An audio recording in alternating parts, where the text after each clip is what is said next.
3 squatteurs étaient convoqués cet après-midi au tribunal d'instance d'Angers pour occupation illégale de locaux à la Roseraie.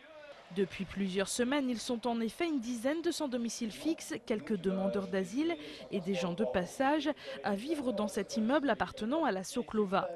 La société d'économie mixte a porté plainte contre les 3 personnes qui ont affiché leur nom sur la boîte aux lettres. Ce squat de la Roseraie s'est organisé suite à l'expulsion des squatteurs de la rue Lyonnaise à Angers il y a plusieurs mois. Dans un sens, je comprends, puisque c'est sûr que ça amène là. Maintenant, ce qu'il y a, c'est que ça suive d'amendes, que ça suive de choses comme ça va faire qu'empirer la situation pour nous. Nous, de toute façon, l'expulsion va faire qu'on va être obligé d'aller dans un autre logement. Ça va avoir faire des frais de justice, des frais pour la police, des frais pour nous. Et au final, ça ne va pas arranger les choses. Moi, là, le mois prochain, je vais peut-être gagner encore 200 € en retournant sur mon chantier à la campagne là, dans les 2 semaines. Si on me réclame 3 000 €, quelque part, vaut mieux que j'arrête de travailler. Vaut mieux que j'arrête de travailler et au final, je serai plus aidé, j'aurai plus le droit aux aides. Donc voilà, on a envie de s'en sortir, mais bon, il faut qu'on soit aidé un minimum, quoi. La Soclova demande une expulsion des squatteurs ainsi que 3 000 € pour les frais de justice et 200 € par jour d'occupation. Le juge pourrait prononcer une expulsion rapidement. Le jugement sera rendu vendredi.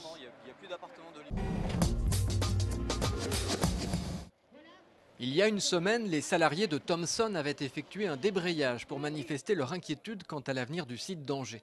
C'est normalement d'ici demain, mardi, que le groupe doit parvenir à renégocier sa dette, sans quoi il serait contraint de demander au tribunal de commerce l'ouverture d'une procédure de sauvegarde. L'échéance avait déjà été décalée puisqu'elle était initialement prévue en avril dernier. Aujourd'hui, le groupe vient d'obtenir un nouveau délai de grâce d'une quinzaine de jours. Cela lui laissera peut-être le temps de boucler un accord avec ses créanciers sur les 2,8 milliards de dettes et de se donner par la même occasion un peu d'air. Séance de lecture ce matin à l'école Saint-Augustin d'Angers. Les élèves de cette classe d'intégration ont le nez plongé dans leur livre « Mon chien va à l'école ». Et quand la réalité dépasse la fiction, cela donne ça, un labrador tranquillement installé au milieu des élèves.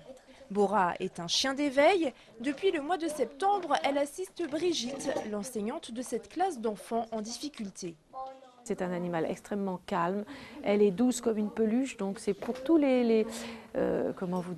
tous les éléments affectifs que c'est important, cette présence. Je ne m'en sers pas comme d'un outil, elle est là tout simplement.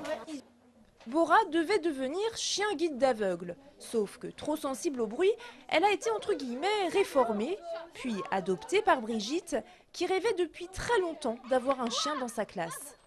Bora est très vite devenue la mascotte des élèves. Je joue avec elle. Je lance le doudou. Des fois, je joue à elle avec la balle. Je l'aime bien. Elle est douce, comme mes peluches. Elle te dérange pas dans ton travail? Non. Elle m'encourage. À la rentrée prochaine, Bora entamera une nouvelle histoire avec d'autres enfants, mais jamais très loin de Yoni, Charlotte et les autres.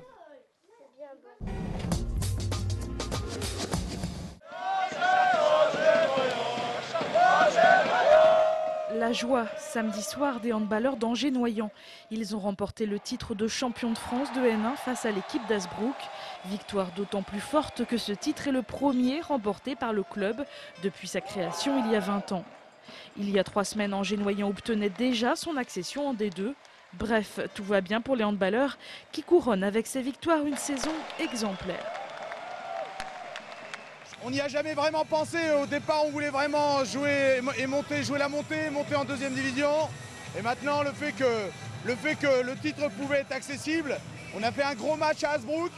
Et ce soir, nos adversaires nous ont vraiment mené la vie dure. Et vraiment, quand justement l'adversaire est de taille, eh ben, on est d'autant plus satisfait, d'autant plus content d'être champion de France ce soir.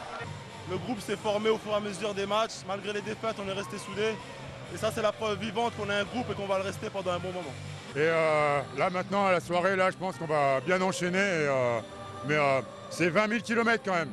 20 000 km, on s'est donné à fond, on n'a rien lâché. Personne ne nous a rien donné, on a été le prendre. Donc là, je suis au relâchement. Oui, ça, fallait la prendre. En 2007, Nicolas Mahut, le joueur de tennis angevin, avait vécu une grande année.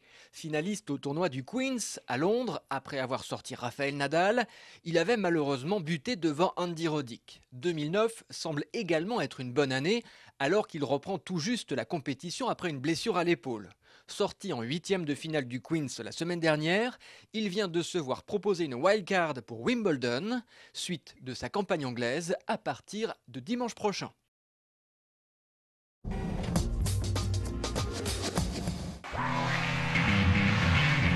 Nous terminons ce 7 minutes du côté du Lion d'Angers, à Greneville, où pendant tout le week-end, des bolides un peu bizarres ont fait vibrer les badauds. C'est sur la Mayenne et dans un champ environnant qu'était organisée l'une des 3 étapes du championnat d'Europe d'aéroglisseurs. Ce sont les spécialistes qui parlent le mieux de ce sport de glisse.